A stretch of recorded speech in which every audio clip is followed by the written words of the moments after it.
all gonna, oh, brilliant. Everybody on three, we're gonna say hi, yeah? 1, 2, 3. Hi, everybody who's online. How are you all doing? Okay, brilliant. So today, we really want you to relax. We want you to enjoy this process. We know that it can be really, really stressful as a job hunter, and you're under a lot of pressure, and you're like, oh my God, what do I say? All we want you to do is be yourself, put your best foot forward. The companies that are here today are really, really awesome. As you all know, if you don't know, I'm going to tell you now, we cherry pick the organizations that we work with because we want to make sure that we are all aligned with the same values, and we really care about that. So companies that are here today, trust me, they're really cool guys. They're really cool people. Please make sure that you take the opportunity and you do get to speak to them. Some really, really quick, important housekeeping rules. If there is a fire, run. Don't do that. Let's all be really, really sensible. We'll exit out that way, and we go out into the main area where we'll be able to count and make sure that everybody's all together at the right time. Toilets, if you go out these double doors here to your right, there are both the gents and ladies, and there's also a disabled toilet that's there as well. If you are walking in between the building, there are no masks in here, which is perfectly fine. But if you are walking in between the building at any point in time, please, we ask that if you could wear a mask, that would be the most ideal situation. Are we all clear on that? Oh, guys, come on. Are we all clear? Oh, there we go. Right, you know what?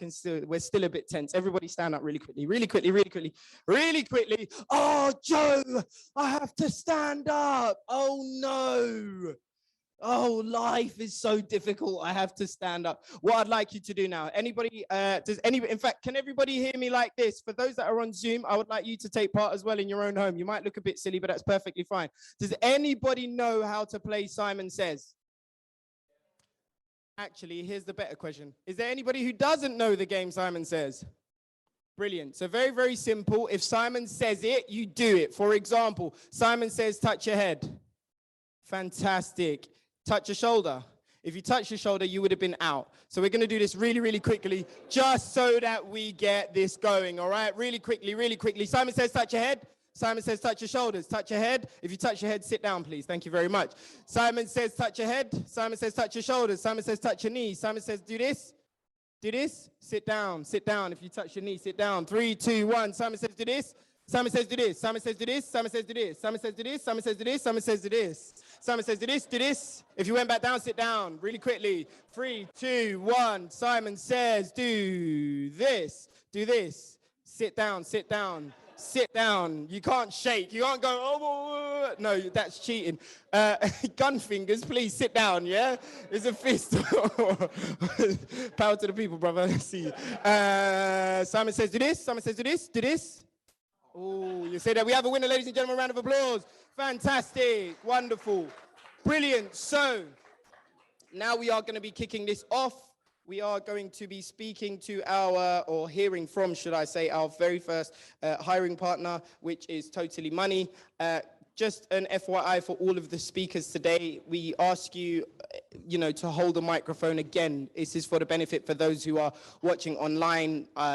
You might have a really loud voice like myself, but try and use the microphone as best as possible so that everybody can hear. I hope you really, really enjoyed the day. Thank you very, very much to all of our hiring partners that have come. And thank you to all of the job hunters who have made the effort to come here and have logged in on Zoom as well to be a part of this event. Wonderful. So let's get started, shall we? Can we invite up TotallyMoney? Round of applause, please.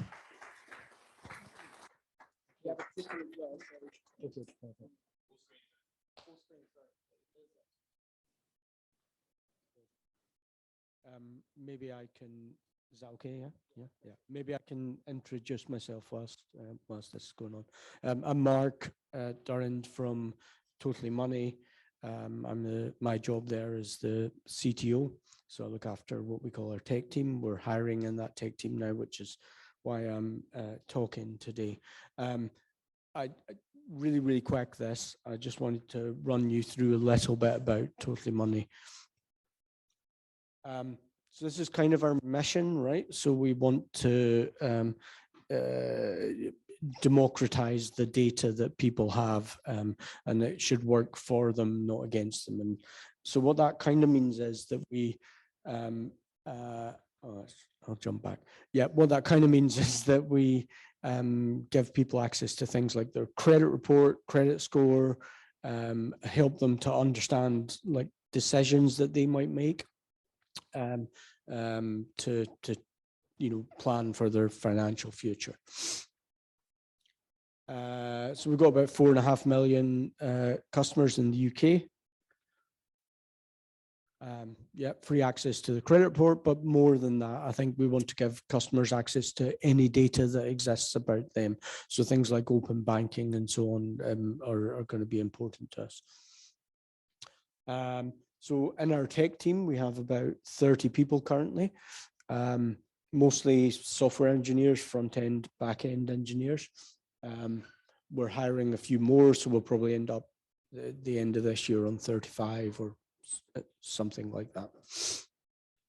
A bit about how we work. So we have small cross-functional teams. We believe in this. We deliver to production continuously. So those teams are working together very closely, doing things like pairing, good agile practices, and so on. And this focus on learning is really, really important to us. We talk about build, measure, learn, the lean startup book a lot internally. And we think about that learning as a business, but also learning as individuals. So everyone getting the chance to improve their skills and to get better at what they're doing and to work in these small teams to enable that. One key thing about these teams is they're autonomous. I didn't mention that previously, but autonomous means those teams make decisions about what they're going to do, the order they're going to do things in, even things like what technology they're going to use. And we think that autonomy is really, really important. We talk a lot internally about you build it, you own it. And that's the way that we think. So those teams build things and they own them. But in order for them to take that responsibility, I guess, they need to have that autonomy. A little bit about sort of front-end technology that we're using. This is one of the roles that we're hiring for right now. I won't go through everything on here, but you can see it. Reasonable kind of modern front-end stack, I guess, that probably you'll recognize if you've been through the Makers course.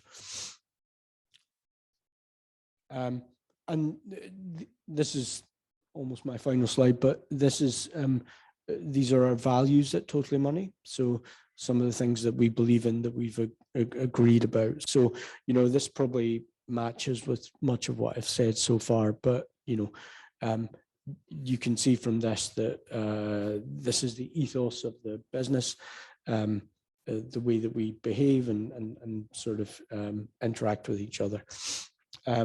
We're based up in Old Street, just up the road. So I walked down here today. Currently doing hybrid working, like most people or many people. Hybrid working for us means 2 days in the office at least, and the rest up to each person. And yes, we're hiring. So please do get in touch. This is where you can find out about our roles if you would like to.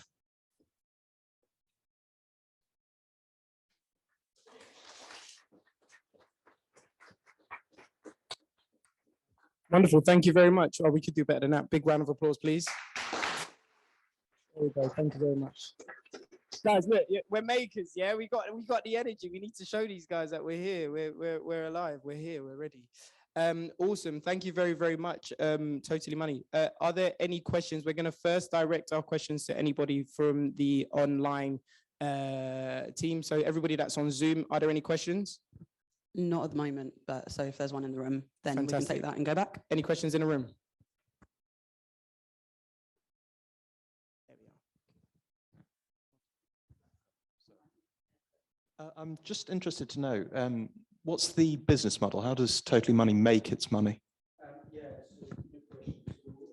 So, not any different to, sorry, Thank you. Not any different to a comparison website, for example, where we get paid a kind of introduction fee if a customer happens to take a product like a loan or a credit card.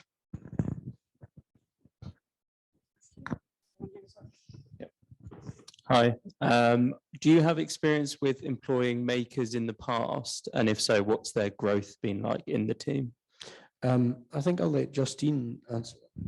It's like not that you're a maker, but maybe so Justine joined us as quite a junior employee, so maybe you can answer. Yeah, so I haven't done like bootcamp, but I've self-taught. So I didn't have any commercial experience as a programmer, and they hired me at TM, and that was really, yeah, like the growth is like nice because they really trust you. So I get to build really like key features from the go, and then being involved in, yeah, a lot of things. So yeah.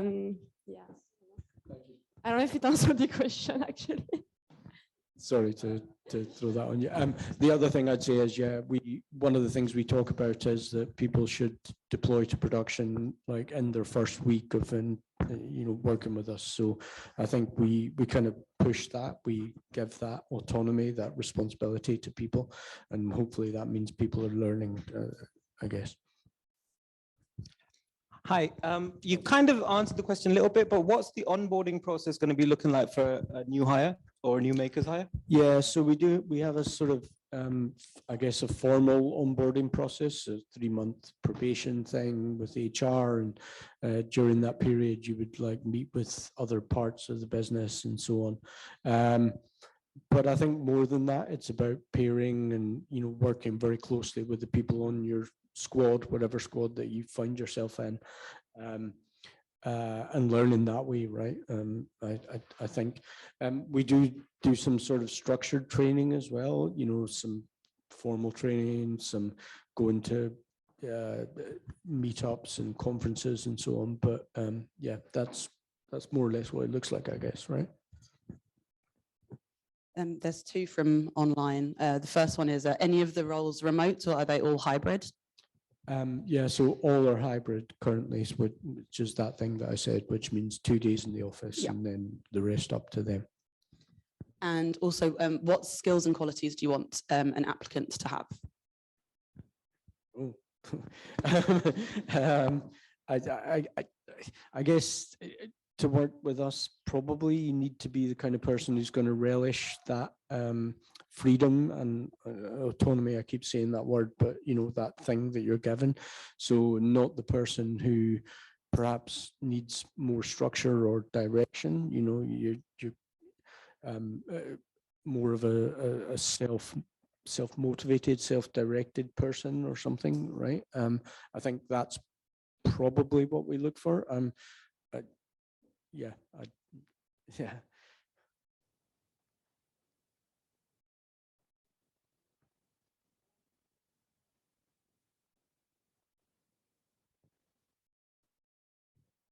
Yeah, I was just wondering, of your team of 30, how many of them are early career developers? Oh,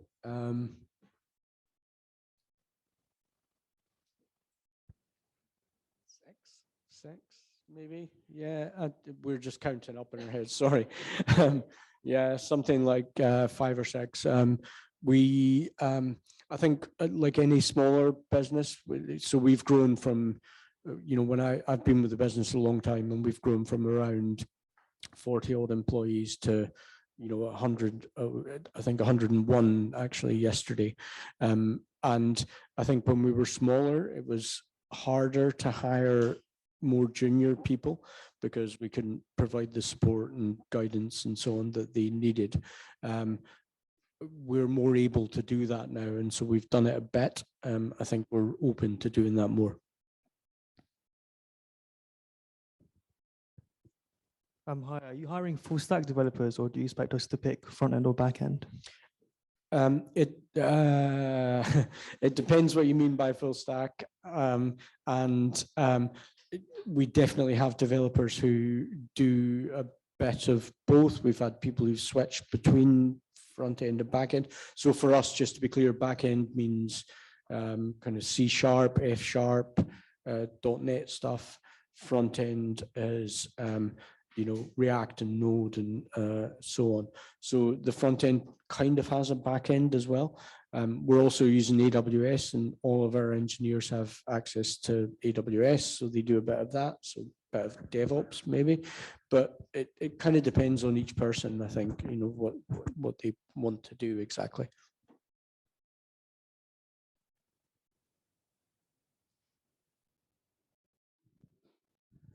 Sorry to ask another question.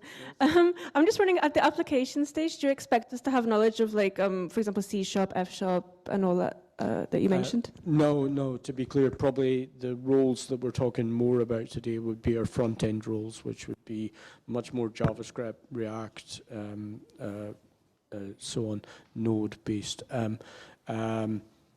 There's no requirement for, the back-end stuff. Thank you very, very much, Mark. Round of applause, please.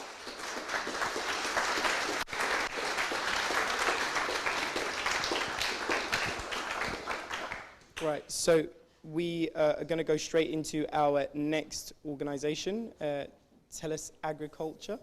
If we can call the guys up. You guys know them as Exedra. Give them a round of applause, please. If you just stay as close to the laptop.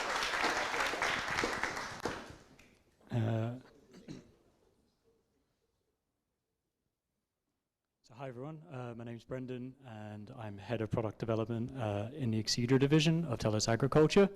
So we've been out here a few times over the years as Exedra, but essentially at the beginning of the pandemic we got bought out by a company called AFS, and then a year into the pandemic we got bought out by Telus. Now Telus is a Canadian communications company, pretty much the biggest telecoms company in Canada, and we're a part of their agriculture division.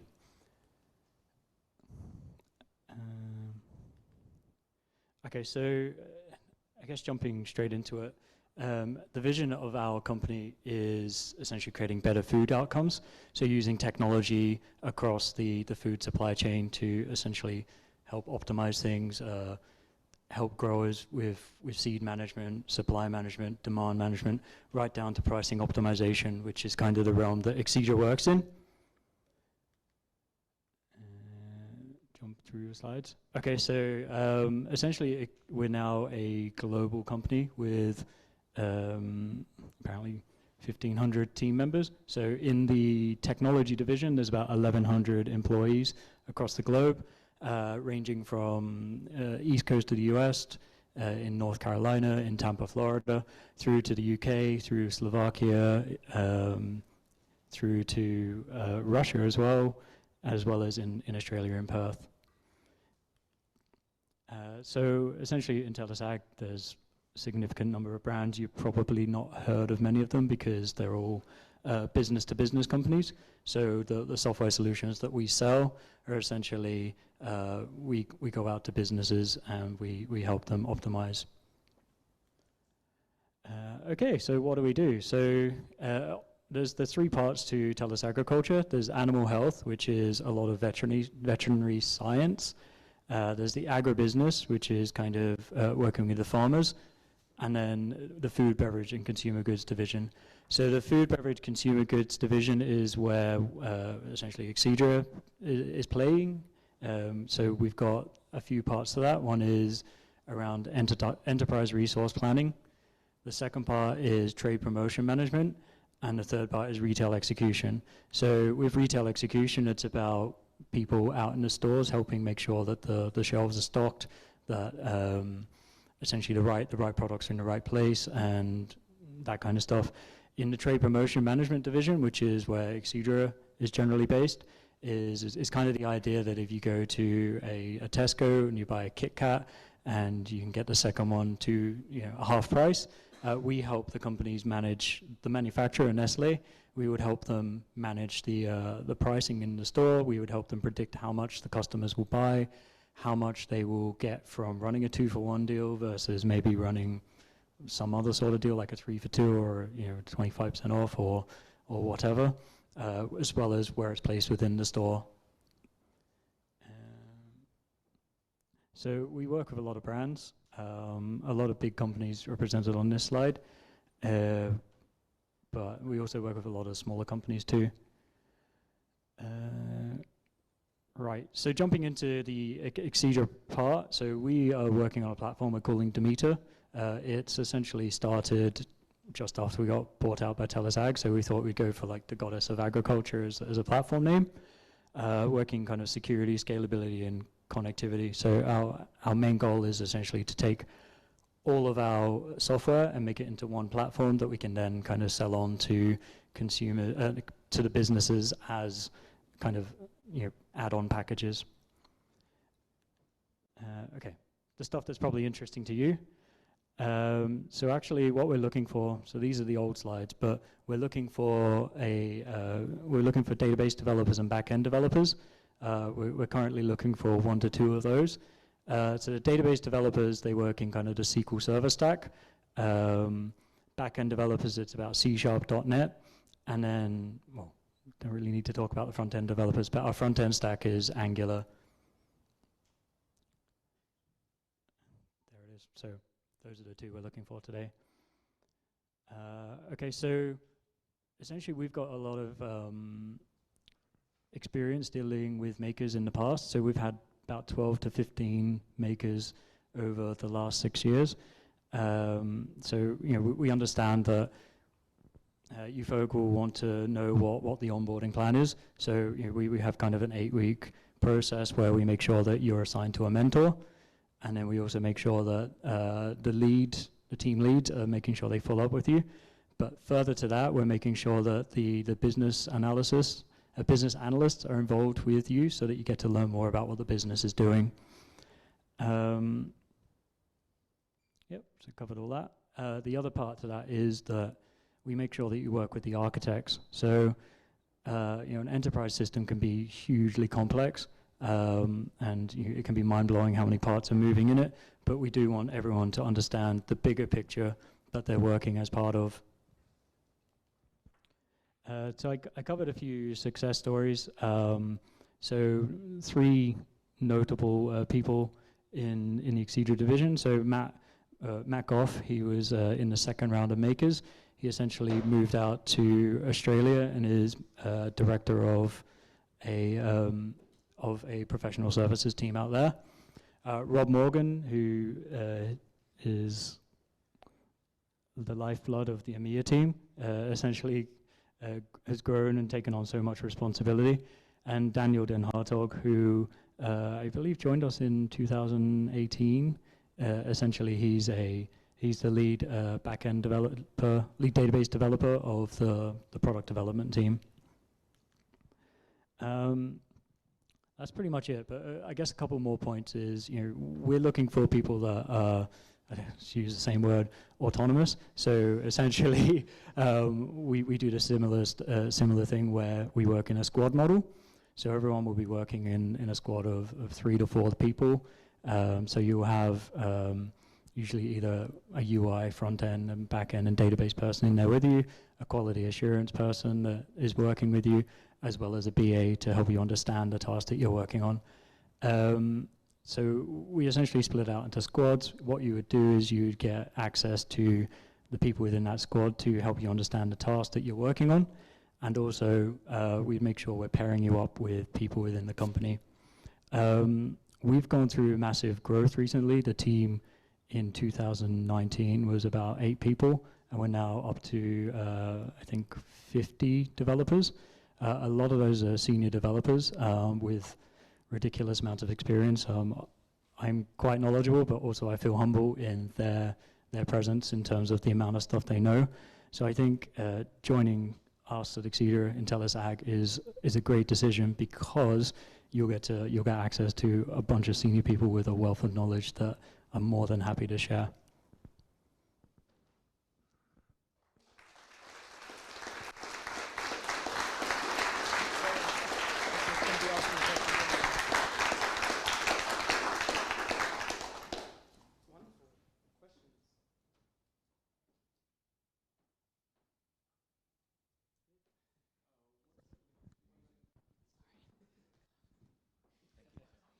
What language do you use during the hiring process? Because I don't think makers taught us any C# or .NET, so I'm just wondering. Yeah, so our technical test was in C# for the last one. It went quite terribly, but we got, which is why we're back here. So we got a couple of people and essentially made one hire from it. But what we'll be doing this time is in your own language, do a back-end test. I hope you're tennis fans because that's what it's about. It was hugely topical about 3 weeks ago. Thanks.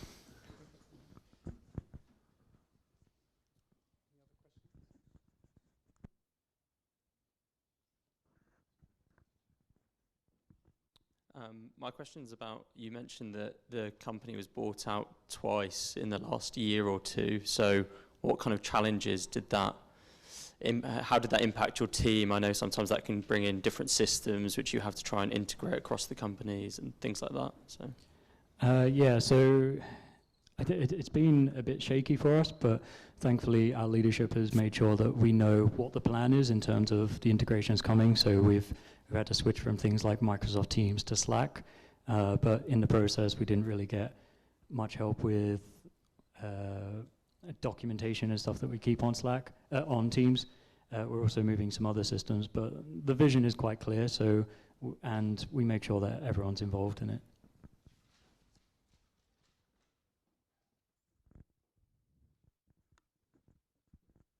Hi, you mentioned working in squads with one person from each department, like a front end, a back end, a database. If you was to hire us as a back end developer, for example, would you be the only one in that team who's a back end developer? And if so, how would you get support? Yep, so we wouldn't make sure that a new junior is the only back end developer in that team. We would make sure that they'll be essentially paired with someone else that does know the systems that they can learn.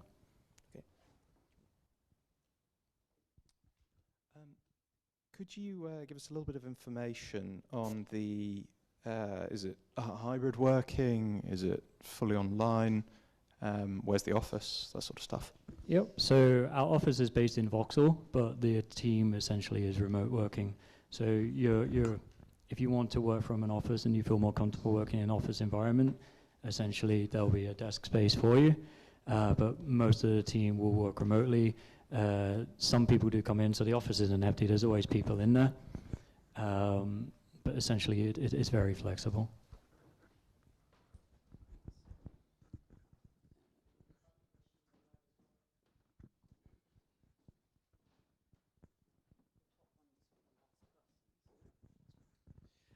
You mentioned price optimization. Would back-end developers mainly be developing or updating algorithms for you to calculate the best price for your clients?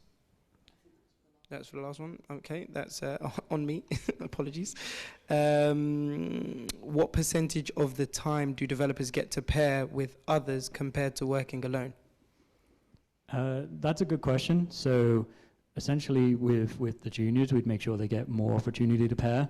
With the seniors, we tend to go with, they feel more comfortable just doing it on their own. But all code involves a review process, the pull request process. In that space, you will be working with another developer to kind of talk through your code and understand it and make suggestions for improvements and things like that.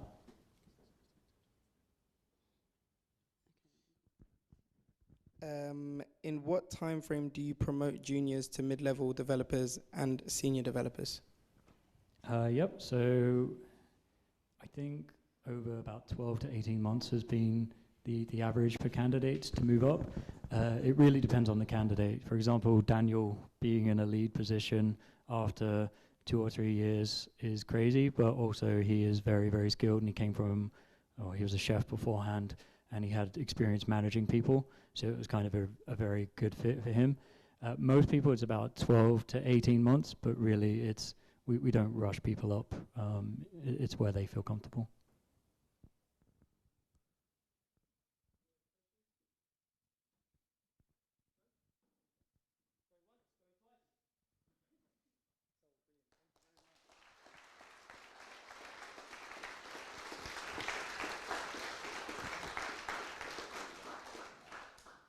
Right, brilliant. Thank you very, very much.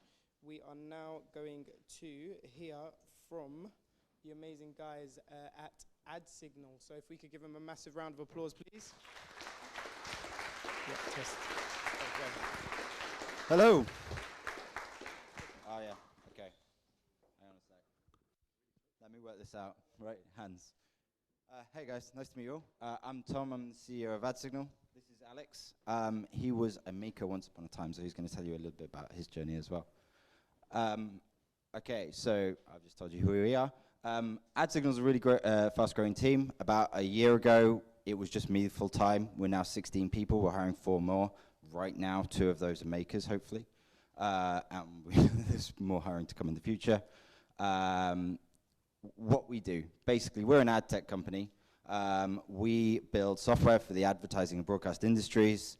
And there's 2 main parts to our business. I'm going very fast, there's a lot to cover, right? There's bespoke dev side. We've recently built a large project for ClearScore. They're the guys who approve ads for TV in the UK, so all of those ads for TV will go through the system we've just built. And the other side is the SaaS side, where we're solving a bunch of problems nobody's solved before or haven't done properly, right? So we're trying to do them well. And that's what we do. So these are some of our SaaS products. Assure tracks ads playing out on TV in real time. At the moment, that process takes 8 days in the UK. If you put an ad out on TV, you have to wait 8 days to find out when it played. Our system takes 2 seconds. It's 99.99% accurate. Everybody else is about 40%. Come on, guys. It's very good. It's very good at spotting differences, which is why it's so accurate. This is one of the examples. Ads are very, very similar. So if you can spot the difference between 1 and 2 versus 3 and 4 there, I'll be impressed. It's this. It literally, one of them says 15A and the other says 15. That's the difference. You've got to get that right. If the wrong one goes out, someone's in a lot of trouble. All right. We have Match. Match makes AI affordable by using fingerprinting to deduplicate content. AI is very expensive. We really cut the cost, but make it more granular, more accurate. Hence the slogan on the back of the t-shirts. And we've got about 7 or 8 more products that we're trying to build, or we will be building over the next few years. There's a lot of interesting stuff there. Chances to work with AI if you want. DevOps, basically, we're primarily Ruby based. But we believe in growing roles around people rather than the other way around. So you show interest in something, you tell us you want to work on something, you want to spend your training budget on something. Fine, let's do it. Our culture. We don't take ourselves too seriously. Hopefully you picked up on that. These are our values: honesty, loyalty, tenacity, accountability. These go through absolutely everything we do.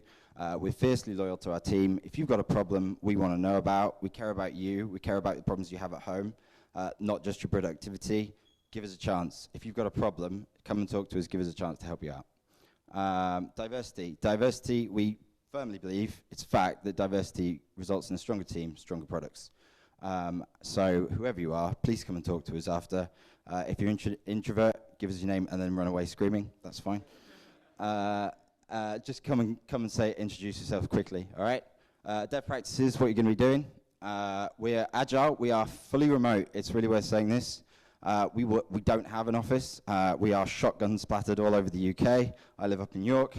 And we have a lot of experience in this. We've been running remote teams for over a decade in various companies. We know how to do it. We know how to train juniors into seniors in that way. Yeah, we all learn together and we all win together. I'll come into this a little bit, but there are shares in the company that are very significant, which is part of the deal. So I mentioned Rails. We are what I would call full stack. Again, if you want to get into DevOps and stuff, you can. But you would definitely be touching front end, back end, database, all the things. Yeah. The package, what we're offering. These are our tiers. It's worth saying, I've heard someone sort of say, how quickly do you promote people? The answer is as fast as you can learn. If you can prove to me that in a couple of months that you are more autonomous, that you deserve to be a mid, you will get a phone call out from me out of the blue saying, please can we increase your salary? Which I've done before. The options there, 0.5% of the shares, I can't stress this enough. If we sell for at least 100 mil, which is the bare minimum, that's £500,000 each, guys, which is the main thing we're offering. I am going to pass over to Alex quickly because he is one of you. don't have much time. He told me to be quick. I'm May 2016 Makers cohort. I worked with Tom in a previous role. I joined Tom's team as a junior developer, fully remote. Everything he said is true. We will be working from the start. You'll be working from the same code base as the senior developers. You'll spend a lot of time pairing and getting up to speed with them. It's a really friendly, open atmosphere, just like Makers, really. You can ask any questions and you'll have the time to learn. Being promoted to a senior developer, that took me about a year to do, I think, with Tom's help and the rest of the team. Another maker that I joined with was a tech lead by the end of that as well.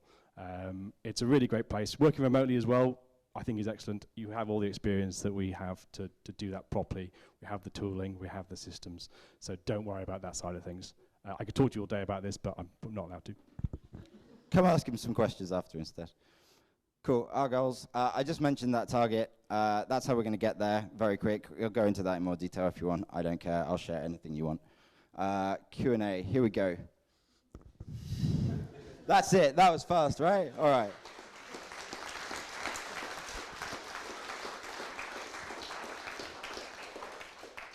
Brilliant. £500,000. So the first question online is, are you hiring people from outside of the UK, such as Spain? Okay, the short answer is yes and no. So basically, at the moment, we are only hiring people who have the right to work in the UK. However, you can work for any time zone plus or minus 2 hours.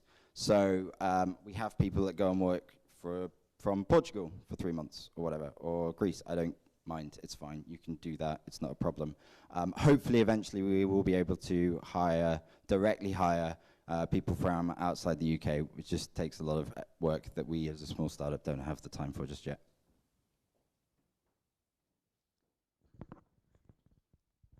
Sorry, now I'm off asking a lot of questions here.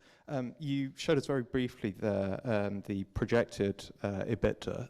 Is it confidential what that is at the moment? Yes, in a word. Yeah, I mean, so we're obviously in a period of very rapid growth, right? So we went, as I say, from just me to 16 people and 4 more right now. What is going to happen this year is that basically this last year we were paid to build a product, and we're going to be running the product this year and building our SaaS product. So that pivot is going to be where basically everything changes, and there is a lot of appetite for the products I've just showed you. If you want a product to be successful, it's got to be technically possible, it's got to be affordable, and people have to want it. They want these because we worked in places with these organizations, with the large broadcasters, with the agencies who have said, we have these problems that we need solving and we don't think they're possible to solve. We won't have solved them. So yeah, no, I can't give that out right now. Thank you though.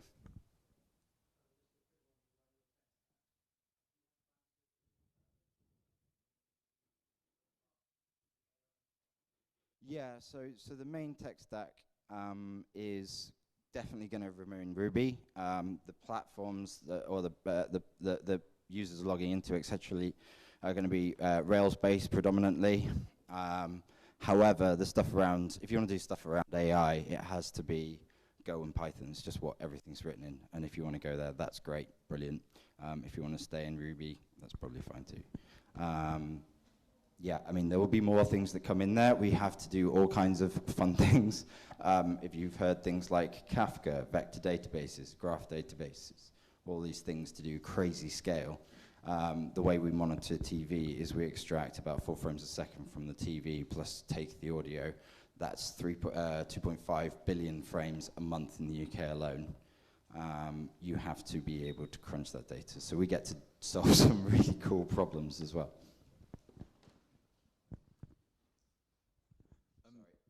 We've got a question back there, then we'll come to the front. Hi. Yeah, so will a junior get access or be able to work on all the different kinds of products that you guys offer, or would it be? Yeah, I mean, over time, right? We don't want to overwhelm you, so normally what we do is we start in a small area of the system. Day one, we'll get you set up. You will be writing code that goes out to production. We deploy 12 times a day, and we will kind of then grow that.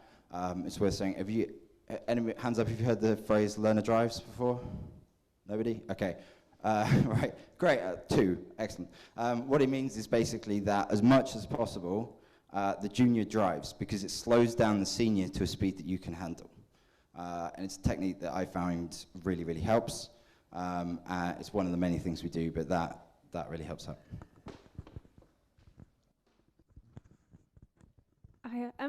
I was just wondering, because you mentioned that we might have the chance to work on AI. I was just wondering if you could like expand on that a little bit. Like, what sort of, how would you envisage that? Like, as in, what's the AI going to do? Or yeah, and like, yeah.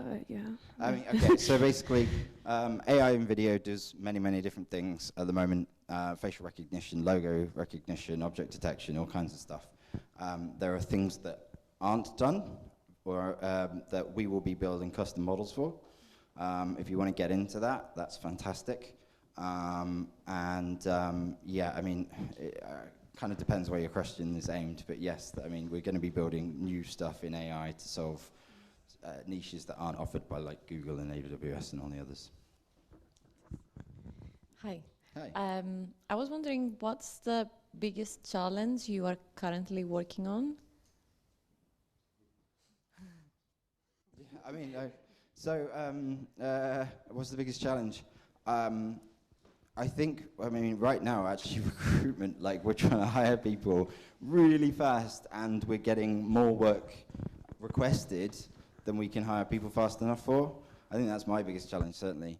From a tech side, we're doing new stuff with the scalability that I mentioned. That's a bit crazy with how that works.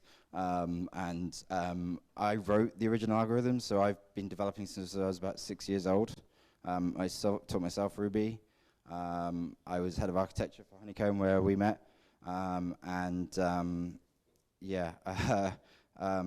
That tech challenge around scalability is going to be all kinds of special. We've got two online. They're asking, could you tell us more about what your teams look like? Who will we be working with as a junior? Cool, excellent question. Okay, we have about 4 devs at the moment. Hassan over there in the blue is our head of architecture, and kind of runs the dev team for me. We're a very flat scrub. Yeah, I know. Look, he's blushing now. I like to embarrass him. I don't. I'm joking. Yeah, we have, because we're quite small, we have external designers, UX UI designers. We have DevOps people who are, Mike, my co-founder, is very strong on the DevOps side, and he is training up various members of the team who've shown interest.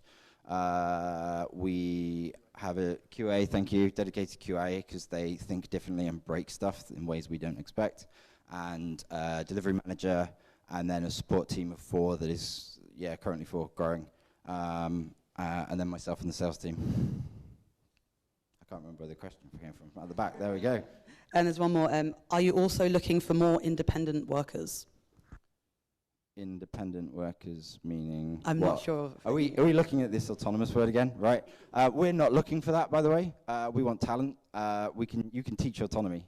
You can gain experience and become more autonomous. I want to see talent. I want to see people who can think through a problem and solve it. One of the things we'll get you to do is a hypothetical around a business scenario and how you design it. It's not the answer we're looking for, it's how you think through the problem. That's what we care about, because for me, if you want to be mostly autonomous, that means I probably need to be paying you as a mid. As a junior, that autonomy will come in time. All good? All right. Fantastic, brilliant.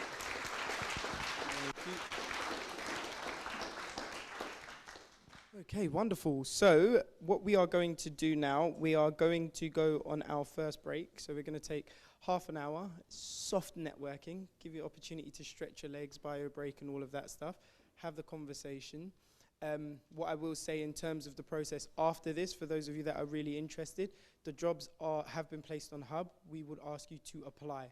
If you've applied for any of these previously before, put in another application, right? We're not restricting you from that. These organizations want to see you, and they want to give you the opportunity to put your best foot forward. So make sure that you do that. Excuse me. I'm still a child in my head. 30 minutes beginning now. It's 10:45, so we'll be back at 15:15. So yeah, keep watch. Brilliant. Oh, love that. One clap. Brilliant. Smashed it. Don't worry, that is not the only bit of networking that you are going to be doing today. There are going to be a bunch of opportunities. Also, force of habit, the maker's way to get your attention isn't actually this. So Joe's broken the rules. I need you to all do this.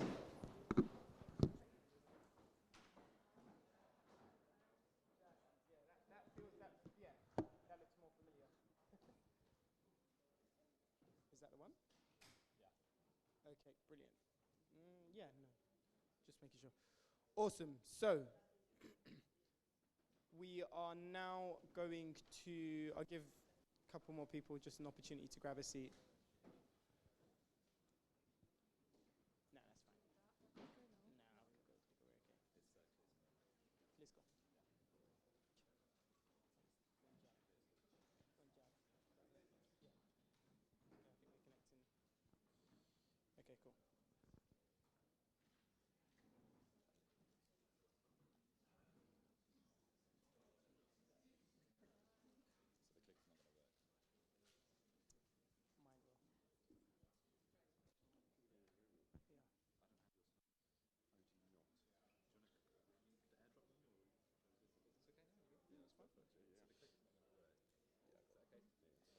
Okay, cool. Okay, right. So if we could give one massive round of applause to ClearScore, we're going to go straight into it.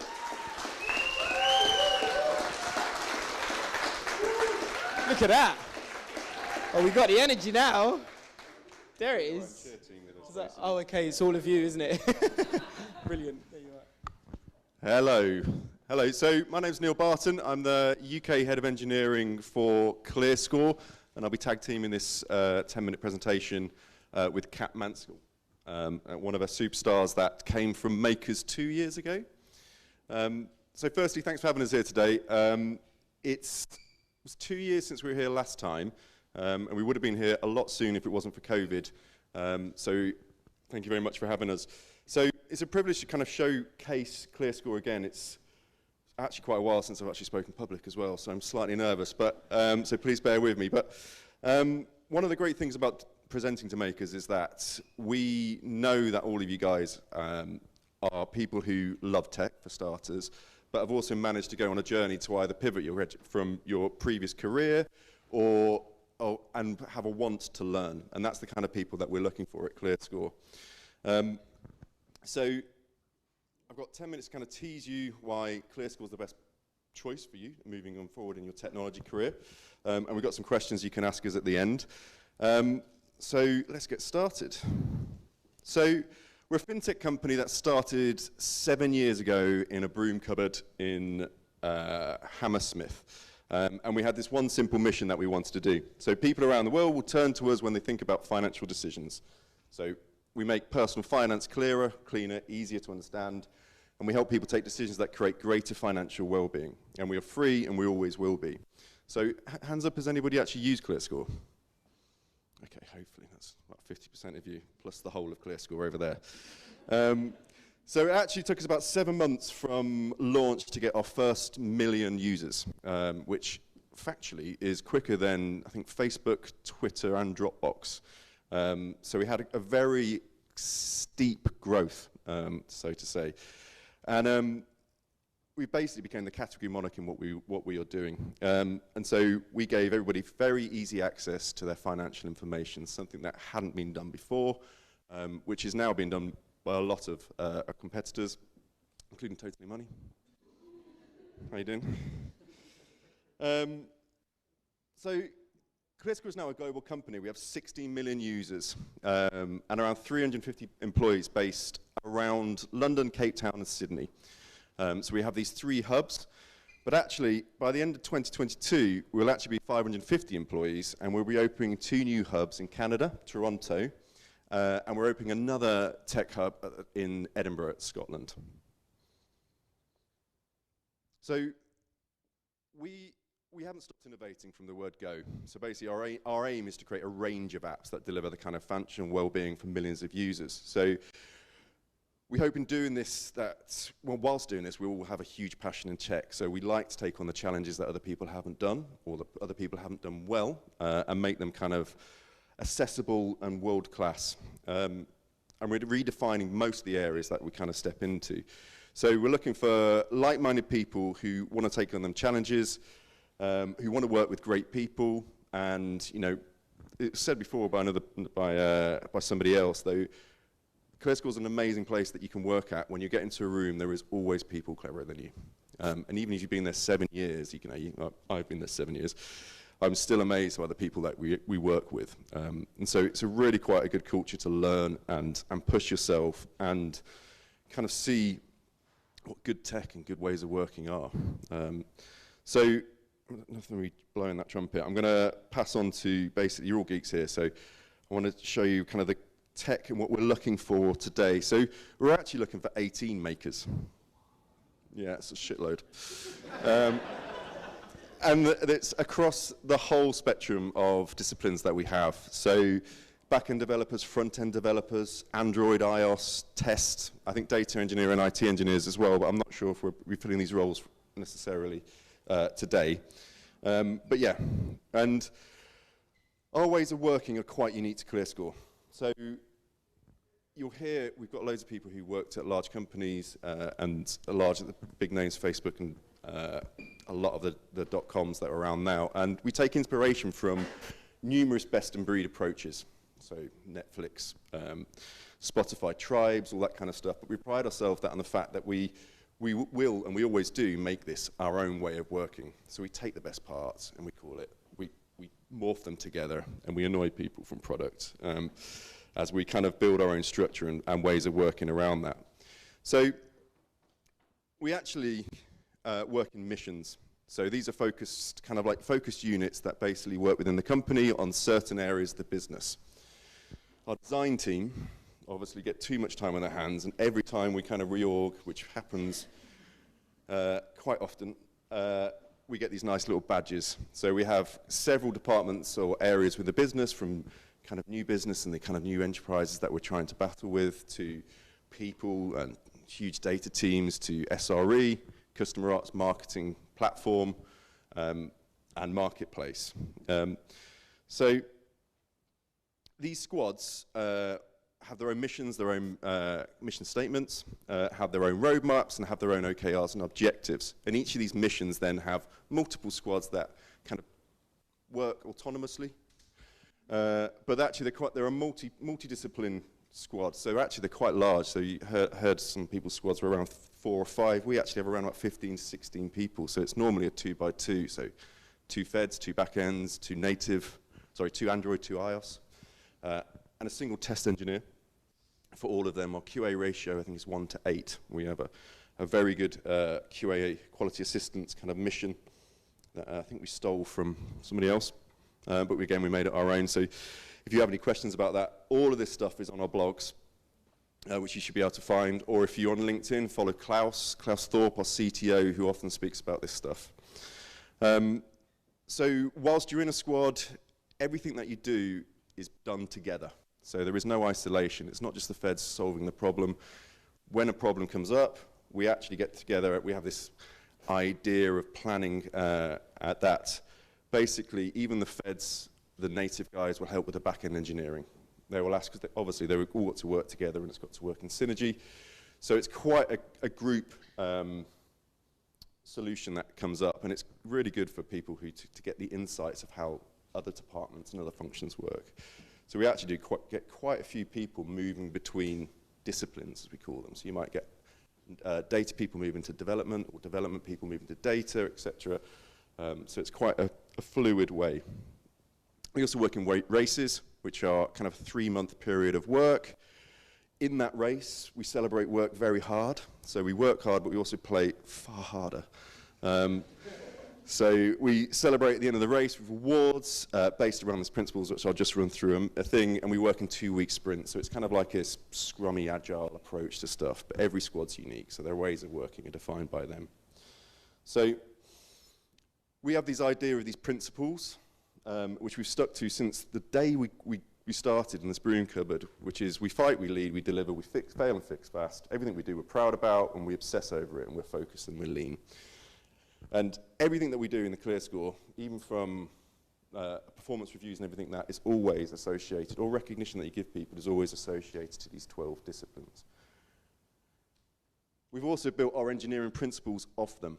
So there is a whole blog post around this. I'm not going to run through them, but they're all the big ones. But one of the things that is quite good to look at is we do this T-shaped capabilities. I don't know how many of you know about this kind of idea of shaped developers, but we always look for people who are really good at one area, but fork out into others. So you might find that our back-end developers do a bit of front-end occasionally. And we have this concept of, you build it, you run it, and everything that we do, we kind of check and make sure it's correct using data. So the tech that we use, in essence, actually, the key areas, the tech that we use is kind of a Scala for back-end.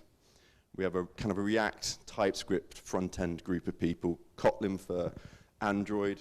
And actually, we're quite good at Kotlin at the moment. We are working with JetBrains, and we do some of the Android conferences and stuff that we do. We're at the forefront of using this technology in production.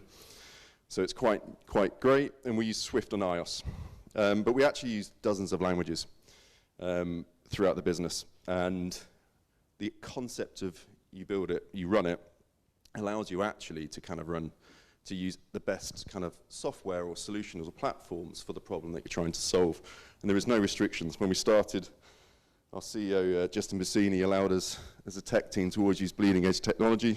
He's probably regretted that for 7 years. But as you can see here, we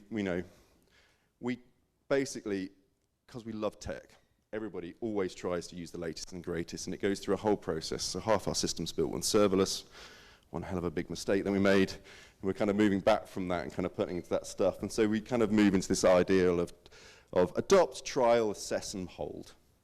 And it kind of defines in the way that we work. Actually, our radar that we publish gets quite good feedback. So I think LinkedIn published it 2 weeks ago. It's got 6,000 shares and reviews at the moment. So yeah, it's quite a interesting read.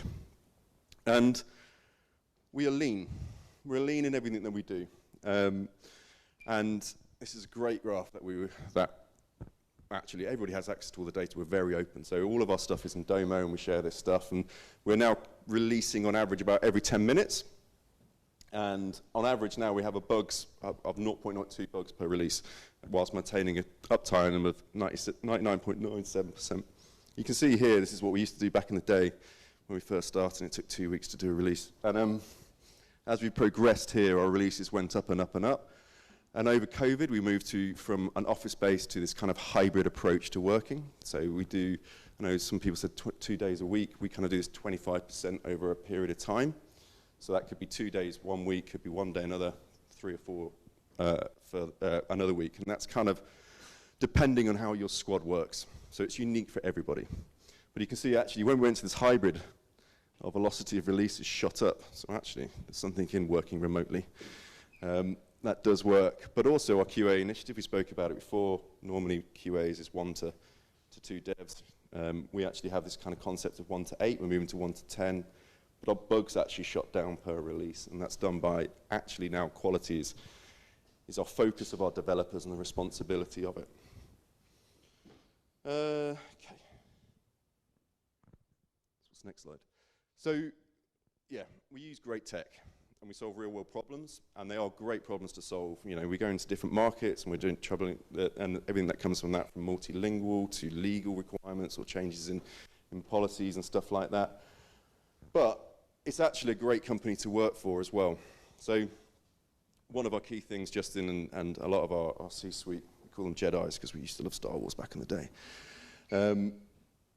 have allowed us basically to grow, and we have some great kind of benefits and perks of working at ClearScore. Everything from paid holiday, duvet days. I've got 3 minutes, I'm going to fly through this.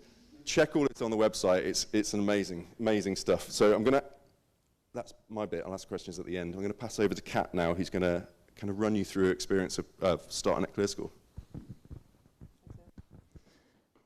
Hi, everybody. Ooh, palms sweaty. Hi, so I'm Kat. I'm a front-end developer at ClearScore, and I've been there for about 2 years. I was part of the 2019 Makers cohort, and ClearScore was my first tech role. I remember very well what it was like sitting where you are now.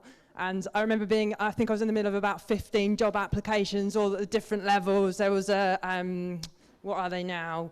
There's the culture call with HR, there's a tech test, maybe you're going in and pairing with a potential new team, interview with a senior person. It's a real admin challenge. And I don't know what's right for all of you, but I just feel like if I can just give you an open and honest account of my experience going from Makers to ClearScore, it might be helpful to you.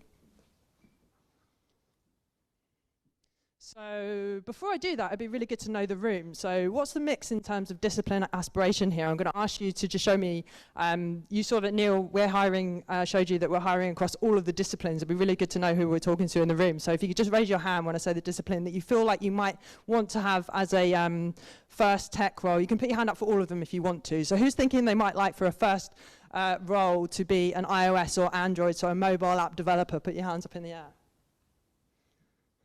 Okay, what if you want to be a back-end developer first? Everybody wants to be a back-end developer. What about front-end developer? Okay, and test engineer? Data? IT? All right, no, it's a really good mix. So I don't need to say the next bit that I was going to say, which is good. What I was going to say with on that is this afternoon session, we're going to have people from all disciplines. So if you did put your hand up, mention that, and we'll make sure we direct you to the right person. Next up, what to expect at the ClearScore Assessment Day. Okay, yeah, so what's unique about the ClearScore Assessment Day or a hiring process is that it is just one day. So all of those levels that I was just talking about that you might be in the middle of is condensed into one day, which sounds pretty full on, and it is, to be honest. It's a big day for everybody involved. But you can get all of, I guess the main takeaway here is, the main takeaway here is that it's all condensed into one day, and then you'll hear the whole process can be over in about 10 days. I wanted to talk to you a little bit about being a developer at ClearScore and what it's been like for me. I wanted to talk quite a bit about the support available, because I know that'll be really important to you. I'm going to refer to some notes on my phone because I didn't want to mess this bit up. So please excuse me.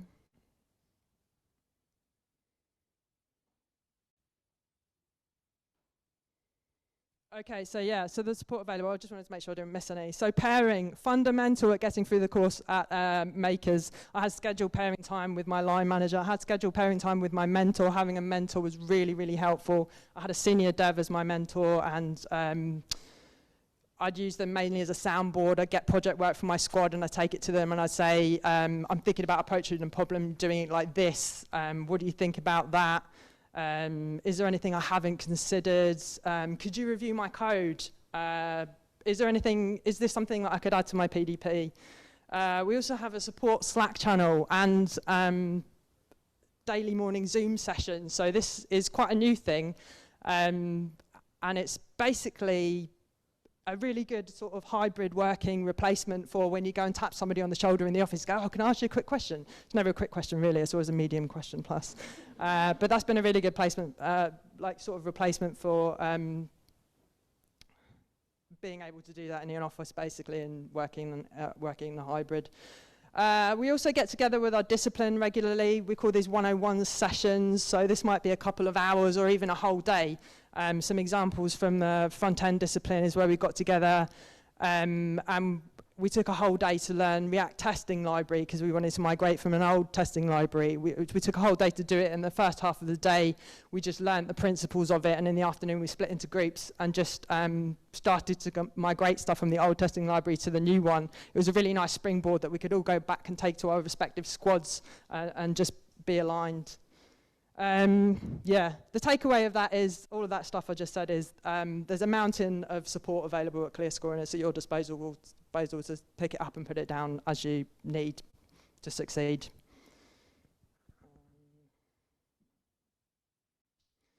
There's some other stuff I was going to say about project work. I don't think I really have time to talk to you about that. I'm going to make us overrun really. But that's a great question to come and ask us this afternoon, especially if you're interested in actual discipline. We can show you the app and walk you through it and show you the bits and bobs that we've worked on. The other thing I was going to say, one more on that last slide, thanks Neil, was about progression. So there's published clear capabilities for your specific discipline and your specific level. And that informs your personal development plan, and which is basically your case for progression. What I wanted to highlight there's no secrets or magic going on there. It's published. So takeaway is I know what I need to do to succeed.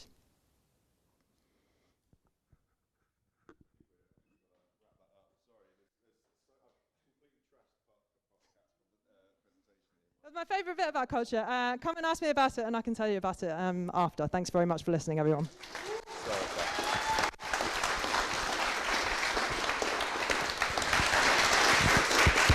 So I'm not even sure there's time for questions. Is there time for questions? We're very quick.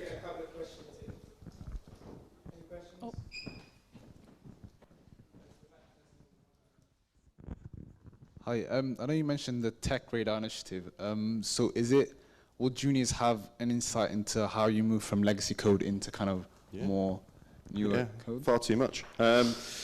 The Tech Radar is a great meeting when you're in it, when people discuss what tech we're moving in and out. It is supposed to be 15 minutes and it probably lasts about half a day, and discussing techs and why we shouldn't use it and if it's a good kind of a good tech to be moving forward with.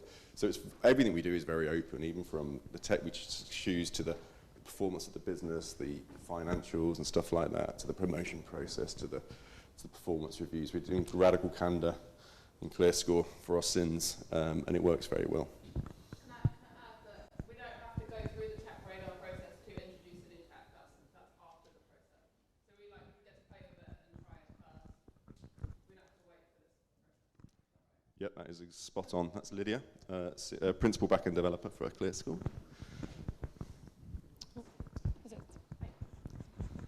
Hi. I was wondering how much is expected from an entry-level developer and how early on after they get hired? Yeah, that's a great question and an important one. So I think someone said it earlier on, your progression has to be as natural and as ready that you are. The thing about makers is that you all have a diverse background.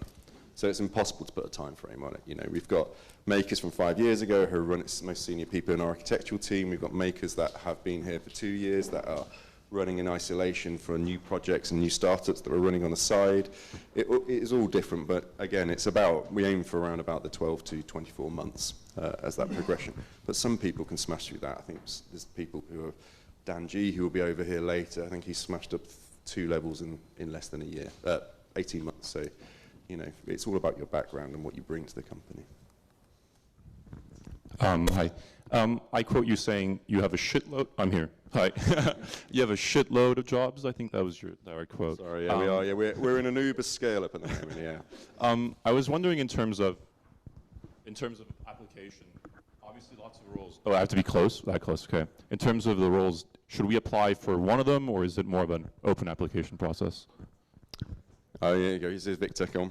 Hi, I'm Victor. I'm the senior talent partner. So I wouldn't worry too much about that. Just apply. In the assessment day, you will meet people from across all different teams.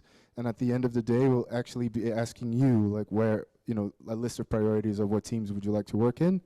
And we're more candidate-led than actually demand-led. So if there's a lot of people that want to be back-end, we're going to hire based on the talent. And then we're going to allocate according to that. So we're a bit flexible with that. Don't overthink that. Yeah, I wouldn't worry about knowing the tech that we use either. We're looking for the individuals that want to learn the drive, our cultural fit for the business. So actually, there is no tech test in your interview. I have two questions from. Sorry, I have 2 questions online. Someone's asked, would anyone hired be able to move to the Toronto hub when it opens, and if so, is there a relocation package? I don't really know about the relocation package, but yeah, Ted, who was a maker 2 years ago, came with a cohort from CAT. He's going to Australia, to the Sydney one. We've got George Junior, just mid now, I think he is actually. He's going over to Toronto. Yeah, so we ultimately, if you want to move to work in any of these countries, it's a great place to go and do that stuff for. So yeah, it's a guarantee. We know how good you are when you work at ClearScore, so if you want to go and move somewhere, it's a really good fit for us. Perfect. Someone else has asked as well, are any of the positions remote? No, we're always hybrid. So there is a requirement for 25% of the time within the office. And that's important for us because our culture has been key to the way that we work from the start, and we don't want to dilute that. COVID was good for some things, you know. It had allowed us to be more agile in the way that we work.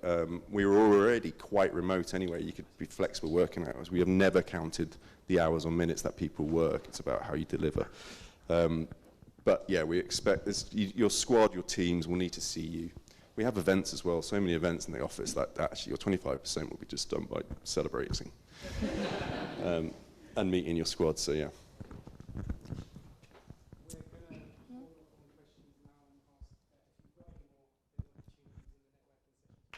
Thank you very much. Thank you very much.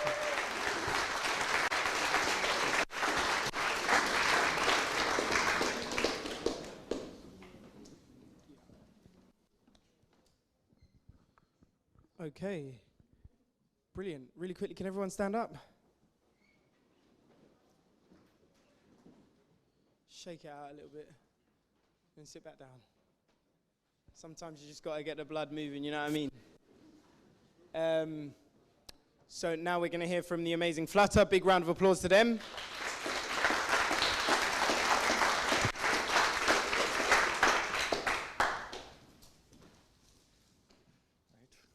Dummy proof, this one. It's a big button to the right. So, hello all. We're Flutter. Now, as you may notice, the branding I have on my top is not Flutter. It's quite a new name for our company. We were, until last year, Paddy Power Betfair. We are a mixture of brands, including Paddy Power, including Betfair, which we're a part of, including Sky Bet, and including PokerStars. They're probably the main brands that you would know about. I'll talk about what we do more so than talking about those other companies, because they're actually just part of our group. We have separate teams who run different areas of our group. Yeah, so I am Lee Irvine. I'm a senior delivery manager at Flutter, mostly working on the Betfair exchange. I joined in 2014, so I've been there for 8 years. I started as a tech consultant. Prior to that, I was in tech consultancy. I brought along with me Alden and Alvin. They're junior guys in our teams. So if you have any specific questions about the processes and the like, they're the people to ask, because I didn't join as a graduate or anything. I had, as you can see, a bit of a grey hair, and I've been around quite a lot. So all of the brands, again, just to call them out. Some that you may not know are we have companies in Australia and in America. They're more focused on those areas. We do have lots of people who move about within the group. We've actually had a fair number of people actually move from the UK to help set up our US arm called FanDuel. So there is lots of opportunities to move about. So Betfair, who are we? So Betfair invented the betting exchange. We're still the world's largest. It was launched in 2000. Took bets on a horse race, the Oaks, if you know anything about racing. We take millions of pounds a day through our systems. We process 9,000 bets per second just on the exchange. Our stack handles 6 billion requests a day, and that's just the exchange. We don't even talk about the other products that we run. At last count, we were transacting more requests than all of the stock markets in Europe put together. So what is a betting exchange? So it's a bit like a trading system that you might see in the city, where people are trading shares, backs and lays, in fact, even trading options. So this is probably more like an options system, that there is nothing tangible. There are no companies behind this. These are sporting events. So traditional bookies will have you as a punter, that you will place bets backing something to happen. The options with the exchange allows you to lay something happening, so that you can almost take the position of the bookie. So, for example, if you back on back £10 on a bet at 15 odds, then you're actually looking to win £140 plus your £10 back, making the 150. If you lay £10, then your liability is actually £140 because you'll be paying the other person betting £140 if they win. Obviously, laying provides much more opportunity to lose quite a lot of money. So the exchange platform itself, so we manage the core product that allows you to do all of these things. Processes from bet placement and matching, bet history, catalog management, seeding, cash out. Now, it's very complex, and this is potentially one of the problems we've got now, that only our developers really understand our systems. Lots of people in our product teams actually have a broad view of how our products work, but don't really understand the details of, there's lots of mathematics in our systems, there's lots of complexity. Not just do we have our website, betfair.com, we actually have a whole ecosystem of customers called Betfair, part of the Betfair developer program, or vendors who actually provide software for other people to bet on. They have lots of different ways to allow you to do different kinds of trading processes, Dutching techniques, all sorts of advanced techniques that even traders would use on financial markets. Our evolution, so we're not standing still. We were launched in 2000. We started off with 2 apps and 1 database.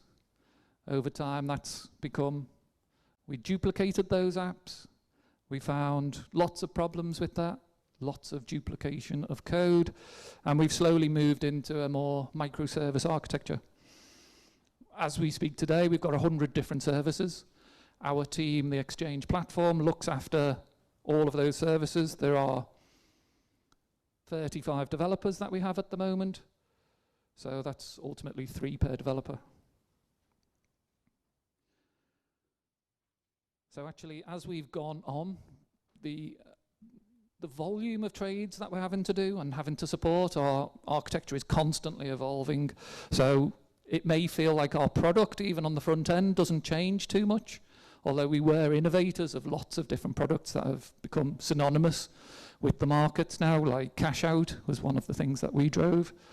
We've actually found that Kafka has become the most important component of our systems, because if you're trying to process 6 billion requests a day and we're expecting volumes to increase, how do we actually scale our products? It's not going to last forever, the architecture that we have today. So Kafka is one of the key components that allows us to stop this process of customers constantly requesting prices from us, and we now push those prices out to Kafka, and people subscribe to those queues to actually allow us to remove a lot of the bottlenecks in our systems. And actually Kafka, one of our drivers now, we always talk about the headline of 6 billion transactions a day. We want that to reduce. We don't want that scale. It's too complex to manage. And we're trying to reduce that by forcing a lot of our API customers, because it's not just the website, our API customers who are moving to a stream-based process. And that takes time. Our architecture has been fully built for the last couple of years, but our customers, lots of these vendors now are having to rewrite all of their code to move to these streaming systems. And we still support the old processes where people can make requests and ask us every 10th of a second, has the price changed? Has the price changed? Has the price changed? Yeah, so just in a bit more detail around the things that we've done. Oh, going a bit too fast there, go back. So what we've actually done is, streaming of prices to customers on our API. We can also do replay of processes that happened on our Kafka so that we can performance test our systems and actually produce lots of analytics and reporting. Now, one of our key things that we built in the Exchange platform has now been spun off into our sister department, I suppose, which is still based in Hammersmith. They're not here today, but they will have jobs throughout the year, is using a product called KX, which is real-time analytics, which is allowing us, it's using machine learning processes inside that system to actually learn about all of the bets that are being placed. We're using it for fraud, we're using it for responsible gambling, trying to pick up people who are struggling with some of their gambling and trying to pick them up before it actually becomes a problem. And I guess that, you know, what we're really looking for is the next generation of our developers who can provide the next opportunity for what we can do. As I say, you know, one of the key things is that our product teams are understanding the nitty-gritty less and less, and actually a lot of our ideas are coming through our development teams. So one of the biggest things that we built into the platform is around liquidity. One of the key components for the exchange to allow better prices is that kind of socialized market. And the prices only get better than some of the traditional bookies by lots of prices being fed into the system and it ultimately balancing itself out. What we found on certain things that a bet, if you place a bet, this example is a two-way market. If you place a bet on a two-way market, that if you back one, that actually automatically creates a bet in another selection in that market. So we can start feeding lots of bets into the system. We call them virtual bets, and the process is called cross-matching within a market. We also have another process called cross-market, cross-matcher, which allows us to also place bets in another market. Very complex mathematics. Not many people in the business understand it fully, and it actually, what we do need is people to come in and, you know, new people to learn these things and help us create the next generation of our products. So some of the stuff that we'll be doing next, passive bet delay. So currently, if you have a market in running, you automatically get a bet delay applied to your bet. What we're trying to do is remove and reduce that for lots of people. And that's an initiative, and it's going to require a lot of re-architecture in our systems. Through some of the mergers, our horse racing automation product is trying to streamline how we do it so that we create a market once and not have to have Sky Bet create it, not have Paddy Power create it, not have Betfair create it, just to leverage our scale and reduce the amount of operational errors. Because actually one of the biggest things we find is operational errors. Developers don't make the mistakes, it's the operators. Another initiative that is kind of a bit of long in the tooth at the moment, we're trying to improve our cash out as well. And part of this passive bet delay process will help us get 100% availability for our cash out product, because that is one of the key drivers for our customers. If something happens, you want to be able to almost hedge your bets. So, do you like what you're hearing? We work with lots of technology. We are a back-end system. We have Java as our main product and Kafka in most of our usage cases. But it's not just that. There's lots of things that you can get involved in. We also have a new joiner training scheme. It's a very structured process. We have a career development framework that allows you to understand where you are in your process.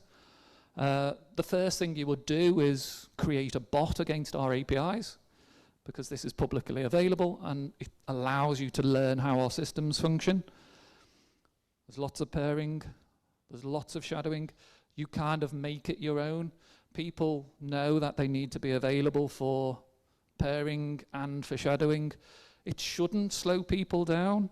The whole point is that people continue to function. You help them solve problems, but it's a joint effort. Again, like lots of places, mentoring is key. Component overviews available. Lots of introductions for people. Lots of opportunities to find information in our systems. We also have offices spread around Europe, particularly in Porto and Cluj in Romania. I've spent lots of time over there. So what's it like working at Flutter? Interest in sport is just a bonus. We work with 4 to 6 people, plus a product owner and a manager. We, like lots of places now, build, deploy, maintain and support our own code. We manage the full life cycle. It's based around Scrum. Everybody, though, is free to choose. The teams decide how they work. It's just funny how teams always settle on a very similar process. And we've got employees from all over the world and a whole mix of race and sex. We offer uncapped leave, share scheme, flexible working. Flexible working, actually, I added this, and I know I'm going to run out of time, so there's lots of things. Please come and ask me questions. Pre-COVID, very social. How has COVID affected us? So hybrid working, we are a home first, but I think like ClearScore, we definitely see the value in being in the office and having FaceTime, especially for juniors, because how do you learn without being around the people who know everything? We introduced no Zoom afternoons through, there's lots of Zoom fatigue. We want to protect lunch breaks. We used to have a virtual beer fridge, but now that's back on, and I'll be in the office later, and we've got a keg of beer, we've got wine, we've got all sorts. We've got soft drinks as well, if you're not a drinker. And we're hiring. Java developer roles are available. So register with Makers or with us today. We do have a test. It's based on the language that you choose. And then we have interviews process. Is that it? Am I done? That could be the last one. Sorry, I had to whittle through the last bit.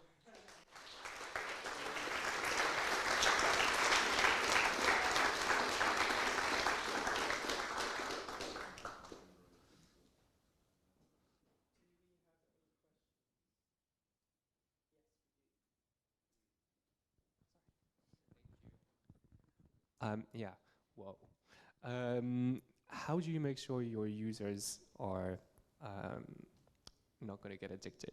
Exactly, like you mentioned that you've got that going on.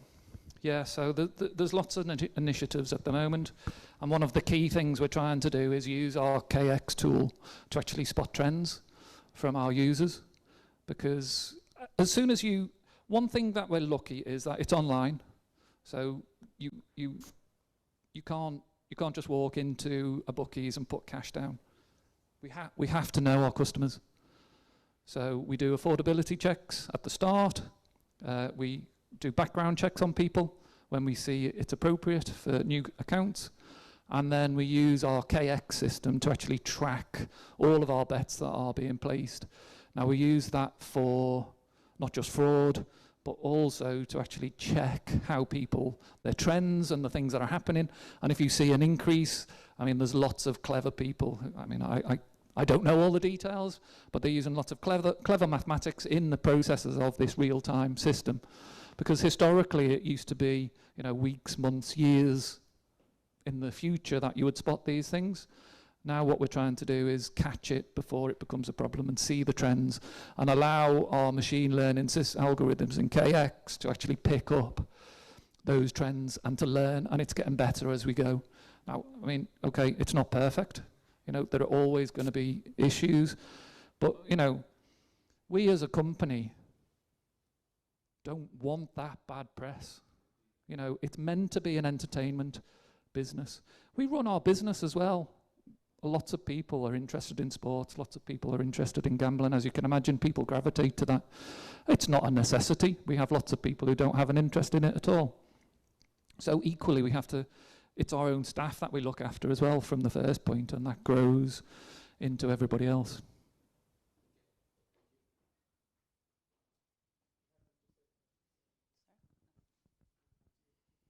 Sorry, I'm not sure if you mentioned it. How many roles are you looking to fill?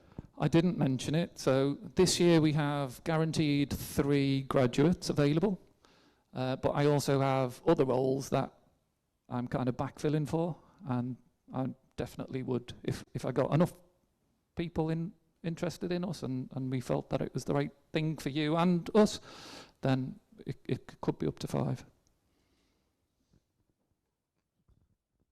So I can see you said you're microservices space, and I guess you got a pretty complex system. So as a junior, when you start, would you be kind of honed in on a very small component of the system, and then you'd gradually move about, or you kind of stick in one place, or like how much flexibility and how much moving about do you kind of get the chance to do, and sort of variation kind of thing? It's a good question. So after that first 6 weeks, you are embedded in a team. It's 5 or 6 developers. You would focus, at least for a period, on that work, and you would be allocated a set of between 15 and 20 services for that team to look after. We also do this thing called inner sourcing, so you can touch any of the systems across, not just the stuff that we look after in Hammersmith. We have a team out in Cluj, teams, who look after the accounts and the customer engagement kind of stuff. So sometimes you may have to edit those pieces of code and do releases. Like lots of companies who have talked already, you know, you own the code, it's your responsibility, it's right the way through to production. But you have that core set that you'd look after initially. Now, what we really prize is people to be able to move around and take responsibility for other areas. Again, like has been mentioned, it's at your pace, depending on what's available. But we definitely want people to learn, because as you get to senior and principal and architect, you need to understand the whole system to take on those roles. So we need people to move around. And we want that for sure. Now, timelines, that's a bit trickier. You know, we generally have graduates for a year, then move into an associate role after another year, then move into a mid. I mean, that's the idealized scenario. Not everybody does that. Sometimes it can be 18 months, 2, 3, 4 years, just depending on how people do. And there's other opportunities. You know, we've taken 7 makers in the last 3 years, and I'd say one of them is now a manager. Some of them are senior developers. Some of them are mids. So, you know, there's definitely a track record for people. It almost depends on yourself. I mean, I say to the guys, you know, you've got to go out and want it and ask people. And, you know, seniors, whether you like it or not, seniors sometimes want to do all the best work, you know. But myself as a manager and yourself as an employee, want to say, well, I want to do a bit of this, you know. I'll drive it, and you help me. You know, it's reusing that word, autonomy. Seems the buzzword today. You know, but you need help. You need help. Yeah, one from Zoom. They're asking if they've not used Java, are they able to learn it on the job, or do you want Java experience? No, so at graduate level, we hire people for their desire to learn and grow and understand how things function and to be able to extrapolate problems. We're not looking, you can learn Java. In fact, you can learn any language. You know, it's a rote skill, right? You know, it's how you use it that we're looking for. It's how you use it and how you apply it. These things are complex, you know. It's not for the faint-hearted working it, but it just isn't, because, you know, being able to keep a site up 24/7 when you've got 6 billion transactions thrown into your systems, it's very tricky. You know, you think about, well, what is the best way to solve complex problems? Well, how do we solve redundancy? Do we do it across 2 DCs? But actually, running across 2 DCs slows down immensely how you process how you process data. It's very complex. But then if it breaks, you're in trouble.